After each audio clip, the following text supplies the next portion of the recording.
Olá pessoal, me chamo João Manuel, sou professor de biologia e hoje vamos conversar a respeito dos lipídios. Os lipídios constituem um grupo diverso de biomoléculas orgânicas caracterizadas em geral por sua baixa solubilidade em água e alta solubilidade em solventes orgânicos.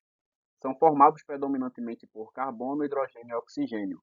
Podem também conter fósforo, nitrogênio e enxofre. E aí a gente vai ter estruturas lipídicas mais complexas. Apesar de muitas vezes associados apenas ao armazenamento de energia, os lipídios desempenham funções biológicas amplas e essenciais. Do ponto de vista funcional, destacam-se como a principal reserva energética dos organismos, fornecendo mais que o dobro de energia por grama quando comparados aos carboidratos. Além disso, são componentes fundamentais das membranas celulares, na forma de lipídios, contribuindo para a estrutura e a seletividade dessas membranas.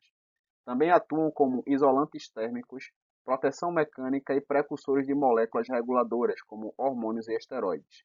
Veremos que quimicamente os lipídios podem ser classificados como glicerídeos, cerídeos, fosfolipídios, esteroides e carotenoides. Cada um terá a sua função específica.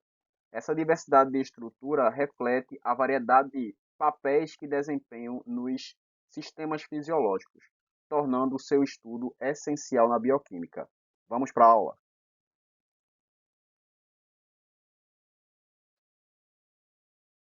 Bom, agora a gente vai ver os esteroides, que também são conhecidos como colesterol. Esses esteroides são compostos lipossolúveis, que por conseguinte são solúveis em lipídios, solúveis em gordura. E aí a gordura, como é apolar, dissolve também polar, ele se mistura com apolares. Já que em água ele não tem tanta solubilidade pela água ser polar. A gente sabe na química que compostos semelhantes eles se dissolvem, ou seja, compostos apolares eles dissolvem compostos apolares. Compostos polares dissolvem compostos polares. Eles têm solubilidade dependendo da sua natureza química. Vamos ver também que esses esteroides eles possuem uma estrutura com 4 anéis de carbono interligados.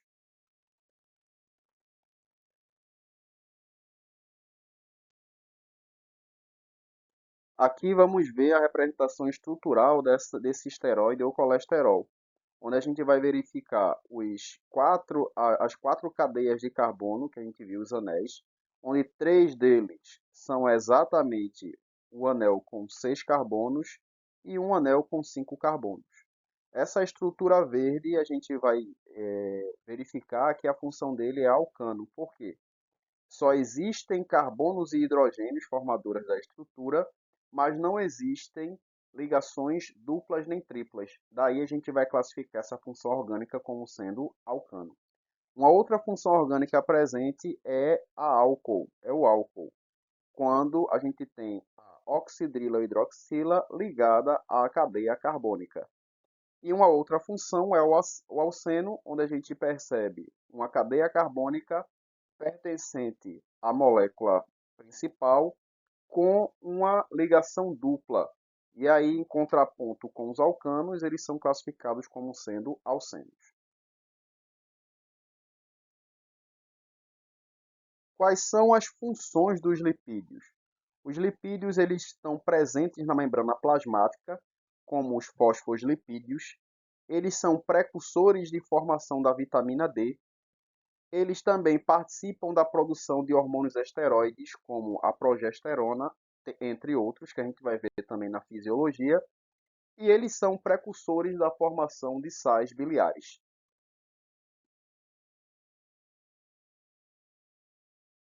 Os fosfolipídios são outra categoria de compostos orgânicos lipídicos que vamos estudar.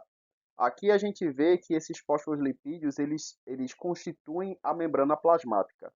Aqui a gente vê uma camada bifosfolipídica. Essa parte mais interna é a parte hidrofóbica, porque por não ter tanta solubilidade com a água, ela acaba ficando mais no interior, no meio. E essa parte mais externa é a cabeça hidrofílica, porque tem afinidade com a água. Por ser hidrofóbica, não tem afinidade com a água. Por ser hidrofílica, tem mais afinidade com a água. Dessa forma, a gente vai relembrar o conceito de solubilidade. Quem está internamente são os ácidos graxos, e por isso eles formam a cadeia hidrofóbica dessa membrana plasmática na membrana bifosfolipídica, certo? E essa parte mais externa, a gente tem os fósforos, o fosfato, que vai ter essa característica hidrofílica por interagir com a água.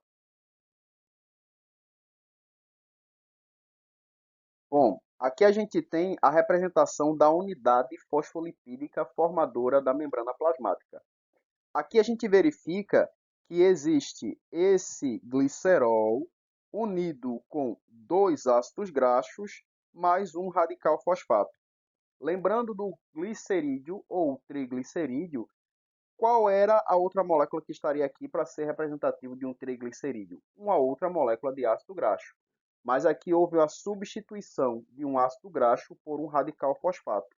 E aí deixou de ser, portanto, triglicerídeo e transformou-se em fosfolipídio, a unidade formadora da membrana plasmática.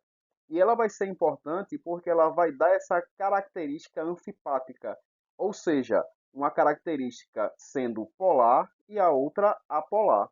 A gente viu que essa parte polar, por ser hidrofílica, vai interagir com a água. Positivo acaba interagindo com a água. E aí, essa parte interna, essa parte do meio, que são os ácidos graxos, por ter cadeia carbônica longa, vai ter uma solubilidade menor para a água.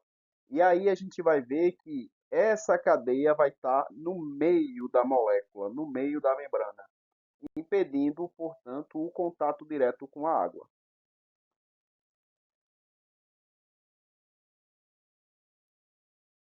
Os cerídeos, eles são lipídios que impermeabilizam as superfícies que recobrem.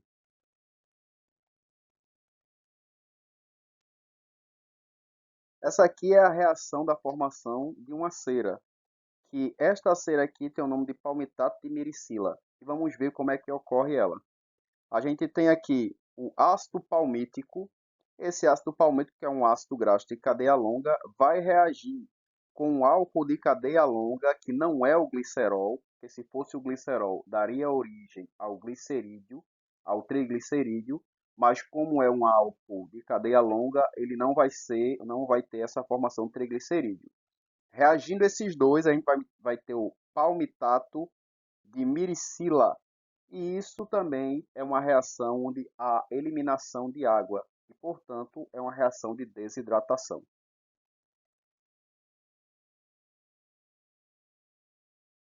Quais são as funções que a gente tem para esses cerídeos?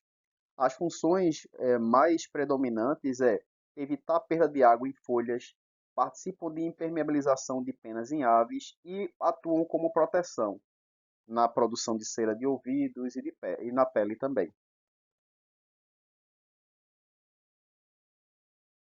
Por fim, o último grupo que vamos estudar dos lipídios são os carotenoides.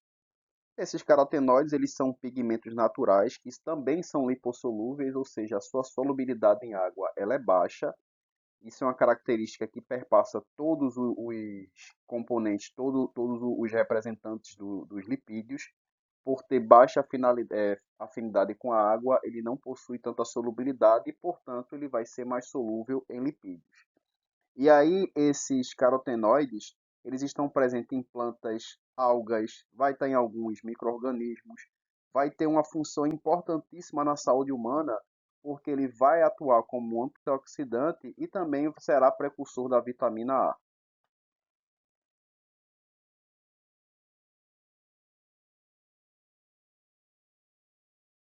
Esta molécula aí que a gente está vendo agora é o beta-caroteno.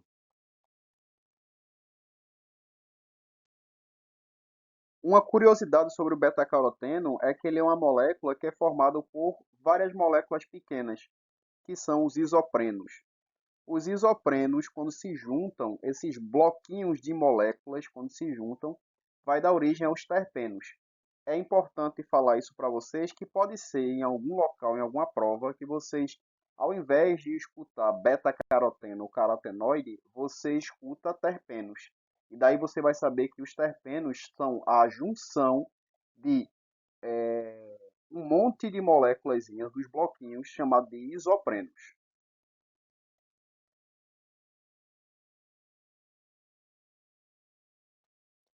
Bom, e qual é a função dos carotenoides? Como dito antes, a função dele, evita a oxidação de moléculas importantes. E dessa forma vai desempenhar um papel importantíssimo no processo fotossintético, porque eles acabam impedindo a oxidação de moléculas principais desse processo fotossintético em si, que é justamente a clorofila. Se tem o beta-caroteno, por exemplo, ou qualquer outro carotenoide, ele vai evitar a oxidação da fotossíntese, viabilizando assim o processo fotossintético. Atuam também na visão por serem precursores da formação do retinol.